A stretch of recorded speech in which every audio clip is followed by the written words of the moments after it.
This morning in Health Watch, more about calories. Anyone who's ever dieted knows what a calorie is, but it could be more helpful to know how long you have to jog to work off last night's dessert.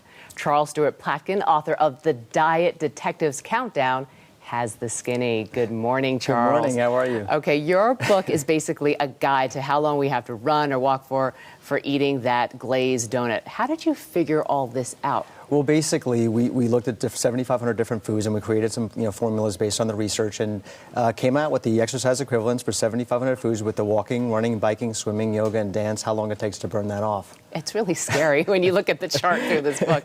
But I want to put up something that kind of spells it out for us, that basically says if we do a moderate amount of exercise, if I walk for 1 minute, I'll burn 4.5 calories. If I bike for a minute, it's 11 calories. If I run for a minute, it's 13 calories, right? But it really gets put into perspective when we apply it to food. For example, a lot of people are probably reaching for a glazed donut right now. That looks very inviting to me here. But if I have one glazed donut, let's put up the next graphic.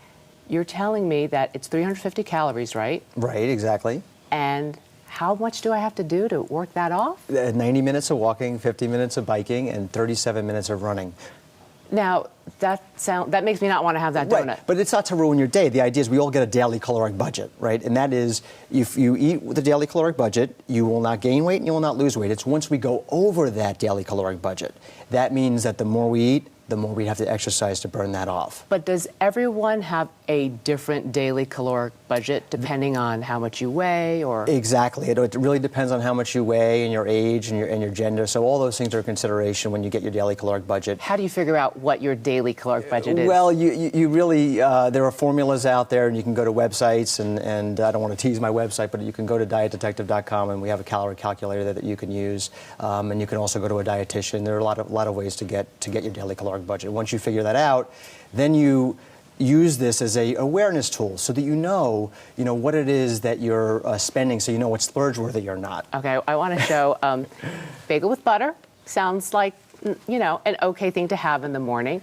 Now, that's 560 calories? Right, 560 calories.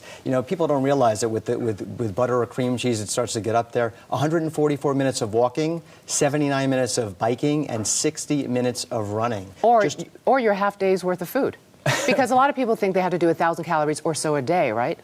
Yes, yeah. I mean, and the idea, again, is, find out your caloric budget so you know what you have to burn off. And the slice of pizza, let's show how many calories that is.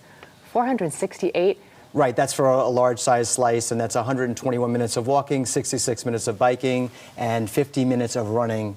Again, after you exhaust your daily caloric budget, because I know everybody got nervous. Charles, this is frightening. I'm going to have my bowl of steam now for breakfast. Thanks for scaring us.